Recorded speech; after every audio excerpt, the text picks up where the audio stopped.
剧里有一个情节，相柳用防风被的身份盗图后马甲掉落，小妖很担心他身份暴露被抓。在新月的宴会上，离别后两人第一次相见，小妖邀请防风被外面说话，两人野外谈话。景利用追踪术找了过来，景看到小妖和防风被十分亲密，极其生气。防风被也看到了景的到来，放荡不羁的他故意让小妖拿冰箭射景，景眉头紧缩接住，并紧握小妖射过来的冰箭，满手鲜血。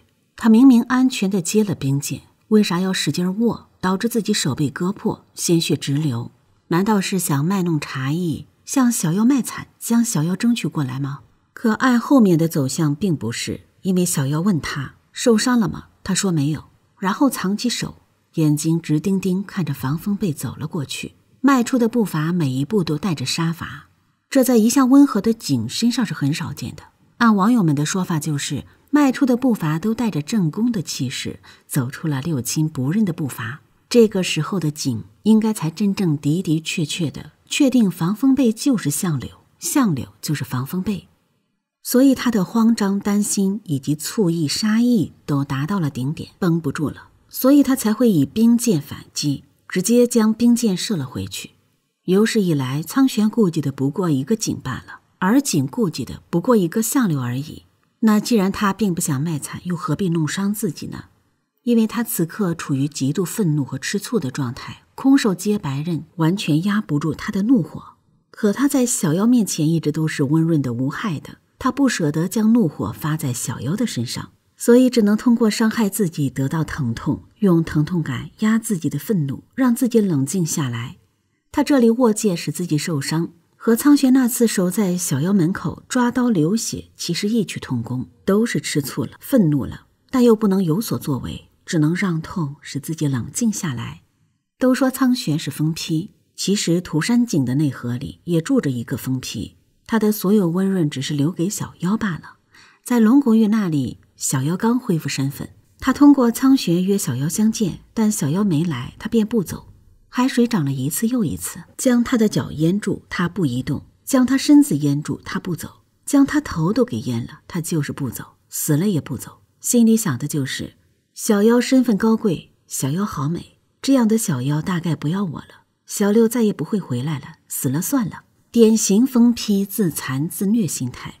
后面草凹岭那次也是，小妖因为碰到他一次两次都带着防风异应，生他的气。他约小妖，小妖不见他，他便在约会的地方草凹岭等了2天1夜，他不来他就不走，就站在那里等，战死算了。心里主打的就是小妖不要我了，我战死算了。还有梅林虐杀那次也是，火那么大，他把灵力都给了小妖，抱着小妖也走不出去了，就任由着火烧死自己，烧死了算了。小妖是他的光，小妖不来赴约，他就觉得他不要他了，不想活了。小妖死了，他就更不想活了。其实景并不是软弱，并没有大家看到的那么弱，他真的只是在小妖面前弱而已。大家觉得他退婚不了弱而已，真的弱吗？不是的，他和苍玄的每一次交锋都不卑不亢。后面有揭示，风龙给苍玄出的几个好点子，全都来自景的谋划。他和相柳之间，连相柳都自己说，景与自己交易几百年，每一次交易都没有落下风，吃过亏。他和相柳谈的好几次交易，都能看出他的坚定。第一次清水镇的药材生意，第二次清水镇与相柳一起救小妖，第三次帮相柳将粮草军用从西岩运往清水镇，第四次给相柳37年粮草换防风被抢亲，让防风被这个可以亲近小妖的身份永远消失。他和风龙之间，风龙十分崇敬他，他与风龙之间，他是居上位者，是他劝说的风龙与苍玄合作。至于退不了婚，只是他过于注重亲情，且氏族之间退婚本就没有那么容易。我们只是看的爱情剧，剧里并没有将那些权谋牵扯全都呈现出来罢了。退婚不是一句话的事。小妖是浩陵大王姬，他的父亲是浩陵王，外爷是西岩王。你们不妨仔细想一想，当初景死讯传出的时候，防风异应是不顾家里的反对，毅然决然地披着嫁衣直接嫁过来给他守寡的。防风异应站在道德制高点之上，景如果用龌龊手段迫使防风异应退婚，浩灵王和西阎王还会将女儿嫁给他吗？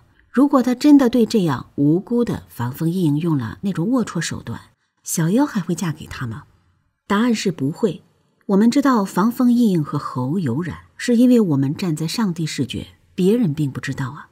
所以他想正大光明的和小妖在一起，娶浩灵的王姬，最好的退路只能是防风异应主动提也退婚。